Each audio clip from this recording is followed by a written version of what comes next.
they didn't really have, you'd be lucky if you had an overdrive button. And if you don't even know what an overdrive button is, if you ever had an amp with an overdrive button, it was kind of like the grandfather to distortion, where it just took the signal and it just peaked it. It was like it was kind of like having hotter pickups, right? In a sense, not exactly, but it would take the signal and just really bring it power out front. It was harder on your amp, harder on everything, and it sounded cool. Like, it was definitely more aggressive. It was closer to a distortion, but it didn't sound great. An overdrive just doesn't sound great. It gives you a really blurby, kind of muddy kind of sound, right? So that wasn't the solution. So the solution, when the distortions came along, well, they could compress a bit like that. The distortions were kind of a bit of the solution, but then you had another problem. The pickups couldn't take the distortion, and that's a problem with this. Like this, okay, if you want to play through a rack, through like through 100 Marshall stacks on the stage, like Angus Young kind of thing, this is the pickup you want. If you want to play through a Fender Hot Rod Deluxe or a Fender Twin or even a Mark I Mesa Boogie, this is what you want. You get that Tony Iommi sound. You can get some really great sounds out of this. But you're going to hit a wall. You're going to hit that medium output pickup wall where it's just, you can't go any further. And you need something that's going to take a little bit more or drive a little bit more. And then clarity becomes the big issue. And that's when people say pickups don't matter that much. They do, maybe not so much for tone, although, when I see some guys saying that, and they do a test, they test the same guitar where they'll take a guitar that has either pickups just like this or pickups just like this, and it's like this guitar, all basically are the same guitar. You are actually looking at two different guitars here. You will probably pick this out of the mix over this. It might not be easy, but you probably will over time. You're just going to start to notice that these are a lot clearer and a lot more saturated sounding, and you're going to notice that these are going to be like way out front, like cutting through. If I play on the stage with both of these guitars, I've been on stage with this guitar, but not this one yet.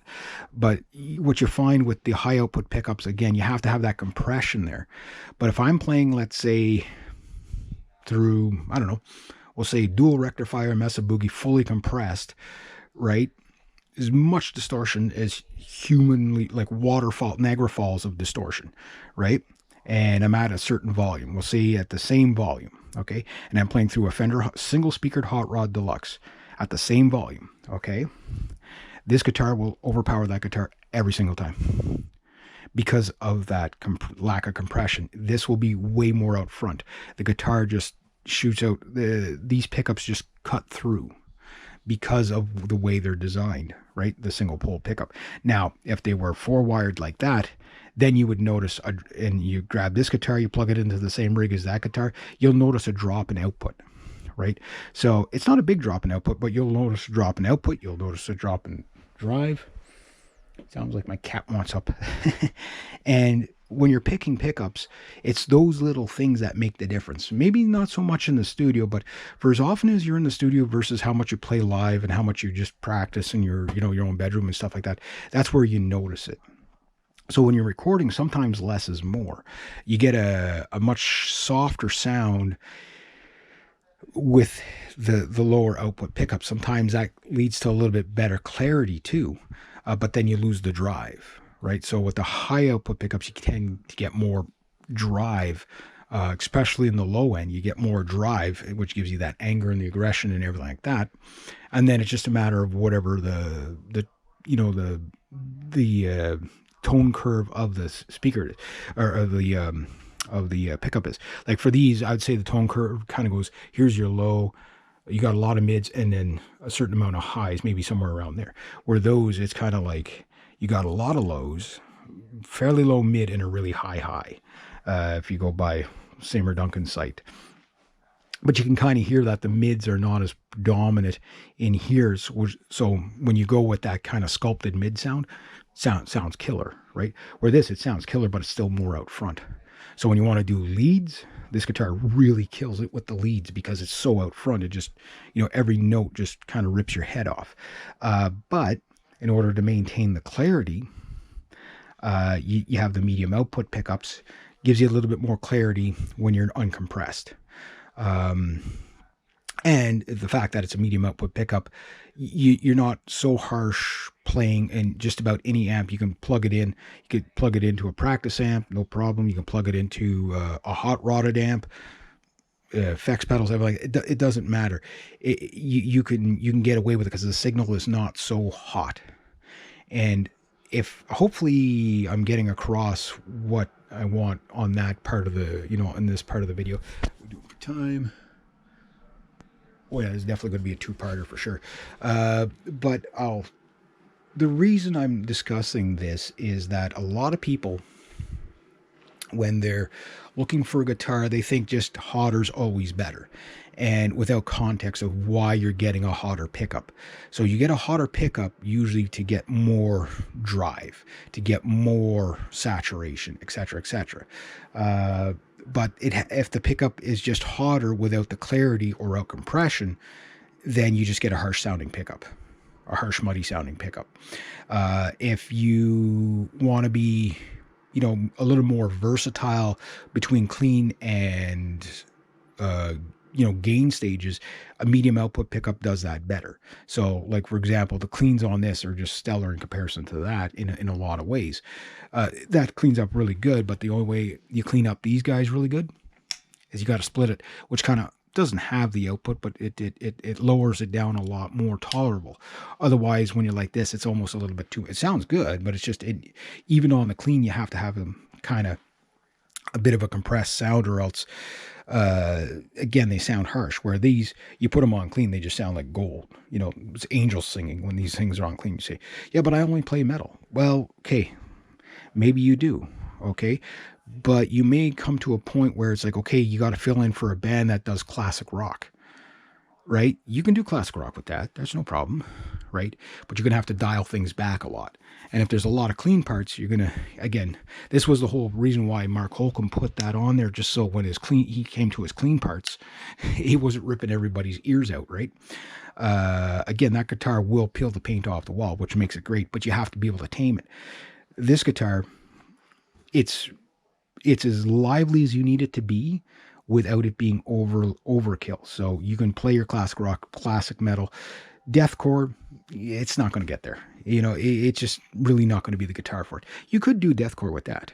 You could get that heavy. Now, mind you, this is standard tuning. Just listen to that. That's the new tuning I'm in. It's a kind of it's a CGCGGD tuning. It's a really low tuning, but it's a beautiful, beautiful tuning. I've done this guitar in many different tunings and stuff like that. Played the guitars with capos and stuff like that. So I do a little bit of everything. Yes, I'm more of a metal guy, but I do a little bit of everything. So I tend to, when I want to rip the paint off the walls, I go for guitars like that and like my Flying V and stuff like that. And then if I'm going to go to a jam where I don't know if I'm going to get a rock guy, a blues guy, or whatever, this guitar will do everything. Like, this guitar just does everything. It's the jack of all trades, and it does everything really well. But when you want a little bit more drive, that's where you go for the hotter pickups. So hopefully this video, kind of gives you a little bit, something to think about, that it's not always about the hottest pickups. Because, for example, let's say, okay, maybe you don't like the classic 57s, you want something modern sounding. Well, Seymour Duncan, one of the biggest and most popular pickup configurations of like pro level guitars is Seymour Duncan SH4 Trembacher Jazz Pro. I know it's a bit of a mouthful there, for the bridge, and then a Duncan 59 in the neck, very, very, or an SH2 Jazz Pro in the neck from Seymour Duncan. And there's other pickups out there too. But that's a really, really awesome combination of pickups, because if you've ever played the Jazz Pro, it's kind of like the same output level as this, but clear like this. And think Eddie Van Halen, think Warren DeMartini from Rat. So pretty much most of your Jacksons and Charvels will have those pickups, and they're a no-brainer pickup. You know what I mean? It's like, okay, you want to get out of the 1960s sounds and you want to get to the 1970s, 80s, and 90s sound. Well, you want to go with something like a medium output pickup, like, and they'll call them high output pickups, but they're really medium output pickups. They're the low end of the high range, right? High output pickups are like those things, which these things are about 8,000, 9,000 K output. These things are like 12 or 14 or something ridiculous like that. And there's even hotter pickups than that, which, that's like the black metal, the stuff like the Duncan Invader, which is like 16,000 ohms output or whatever. It's like, that's crazy, just crazy. But you'd be playing, just completely, deathcore or something like that with it. That's what you'd be doing.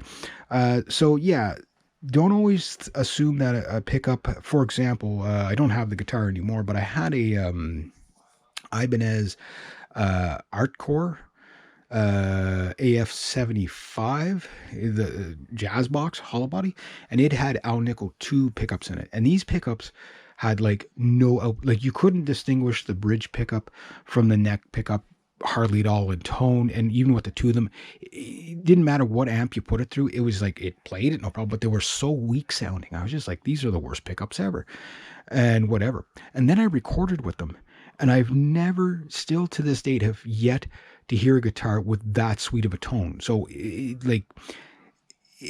sometimes you can't hear the dynamics in the room, but you might hear it.